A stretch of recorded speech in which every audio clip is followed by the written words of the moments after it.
Hi friends, अभिमान academy का फिर से आपका स्वागत है। और 69,000 शिक्षक भर्ती में जिन अभ्यर्थियों के 96 और 89 नंबर हैं वो रिव्यू पिटिशन डालें या सुप्रीम कोर्ट में जाए। देखिए, ये भी एक बात है, रिव्यू पिटिशन डाली जाए या डायरेक्ट सुप्रीम कोर्ट में जाया जाए।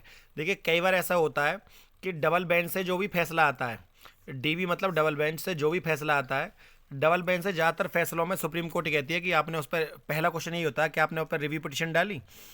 और रिव्यू पिटिशन डालने पर क्या होता है कि वहाँ पर जो सुप्रीम कोर्ट में आप केस डालते हैं उसको कहीं ना कहीं डिस्पोज कर दिया जाता है, ये कहकर कि आपने रिव्यू पिटिशन नहीं डाली, पहले वहाँ रिव्यू पिटिशन डाली है जब हमारे पास आई है।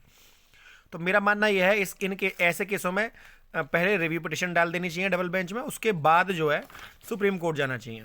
बाकी अलग अलग वकीलों की अपने अपने, अगर आप ये बात सुप्रीम कोर्ट के वकील से बोलोगे तो वो कहेगा, देखिए वकालत अपनी जगह है ना, एज एन एडवोकेट भी बोल रहा हूँ मैं ये बात, क्योंकि आप सुप्रीम कोर्ट के वकील से कहोगे तो वो क्यों मना करेंगे, वो कहेंगे डायरेक्ट आप यहीं आ जाइए, हम डलवा देते हैं। आप हाई कोर्ट के वकील से बात करोगे, वो कहेंगे आप वहाँ मत जाइए, पहले यहाँ डालिए। तो सब वकीलों की अपनी अपनी अलग अलग राय है, पर तरीका यही है कि क्रम से चला जाए, पहले रिव्यू पिटिशन डाली जाए फिर सुप्रीम कोर्ट में जाया जाए। तरीका जो होता है वो यही होता है। अच्छा, लेकिन ये भी बात सच है कि रिव्यू पिटिशन में 95 और 5 का रेशियो होता है।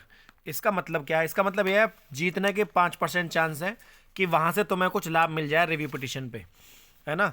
95% तो वो आपको यही कहेंगे कि हम इस पर आदेश दे चुके हैं, आपको सुप्रीम कोर्ट जाना चाहिए। लेकिन क्योंकि एक प्रोसेस है इसके लिए, लेकिन कभी कभी ऐसा भी होता है कि अच्छे जज मिल जाएं, वो इस पर आदेश भी दे देते हैं।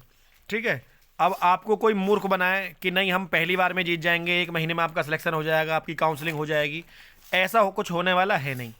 एक प्रक्रिया होती है, उस प्रक्रिया के तहत ही चला जाए तो अच्छा है। आप ये सोच रहे होंगे कि इनको जो 1 नंबर वाले हैं उनकी काउंसलिंग है 19 और 20 तारीख में।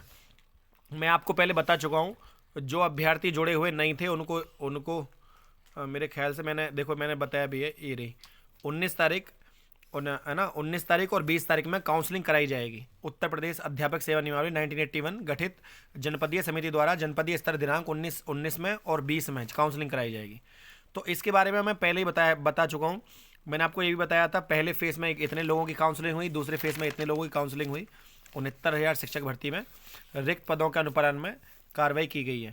तो कुल मिलाकर जितने भी केस हैं, मैंने आपको ये भी बताया था कि हमारा एक मैटर था, उसमें हमने कुछ अभ्यर्थियों को अपने साथ जोड़ा था, है ना। उस पर हमें जो नंबर मिला, इसके बारे में मैं आपको जानकारी दे चुका हूँ पहले ही। एक अन्य केस में हमको रेट नंबर मिला था, ये मैं आपको बता चुका हूँ पहले ही, इसके बारे में भी। ठीक है, एक दूसरे केस थे हमारे अलग अलग मैटर में, जो अभ्यर्थी मुझे जानते हैं उनको अच्छे से पता होगा, है ना। तो उसमें भी हमको नंबर मिल चुका है। तो जो भी अभ्यर्थी, कल मैंने आपको बताया था कि जो जो 6800 याची लाभ क्या है, ओबीसी एससी वाले छात्र हों चाहे जनरल वाले छात्र हों, वो किस तरीके से इसमें हमारे साथ जुड़ सकते हैं। अब मैंने क्योंकि सारी बातें कल की वीडियो में बताई, जिन अभ्यर्थियों को नहीं पता हो कल की वीडियो में जाकर देख लें। पर मैं आपको ये बता रहा हूँ, जो तरीका है वो यही है कि पहले आप रिव्यू पिटिशन को डालें और रिव्यू पिटिशन के बाद सुप्रीम कोर्ट में जाएं। अब कुछ हो सकता है कि आपको अभ्यर्थी बरगला दें, या कुछ अभ्यर्थी आपको इधर उधर कर दें कि नहीं पहले हम डायरेक्ट सुप्रीम कोर्ट चलते हैं और वहाँ से लाभ लेंगे। तो वहाँ पर अब केस डिस्पोज हो गया, दोबारा लौट कर आएंगे, उस प्रक्रिया में बहुत समय लगता है। जबकि हमें पता है कि ये 10 से 15 दिन का खेल है, क्यों तो पहले क्यों ना ये काम कर लिया जाए, उसके बाद फिर सुप्रीम कोर्ट चला जाए। अच्छा, अब उसके बाद 19-20 से जो काउंसलिंग प्रक्रिया शुरू है, कुछ अभ्यर्थी ये कह रहे हैं कि सर क्या हमारे 96 नंबर हैं या 89 नंबर हैं, हम भी प्रत्यावेदन जमा कर दें। भाई आपका प्रत्यावेदन जमा हो जाएगा, मैं मना नहीं कर रहा, साइट खुली हुई है, कोई भी जाकर अपना भर दो। लेकिन प्रत्यावेदन आपका 100% कैंसिल होगा, उससे कोई लाभ होने वाला नहीं है। क्यों? क्योंकि जब आप उसमें रिट नंबर डालेंगे और जब आप उसमें अपनी याची संख्या डालेंगे, आपके पास वो होगी नहीं, क्योंकि आप किसी भी उससे जुड़े हुए हैं नहीं। और जब आप किसी उससे जुड़े हुए नहीं हैं तो आपको उसमें कोई लाभ होने वाला है नहीं। तो इन चीज़ों के में मत पड़िए, गलत चीज़ें हैं।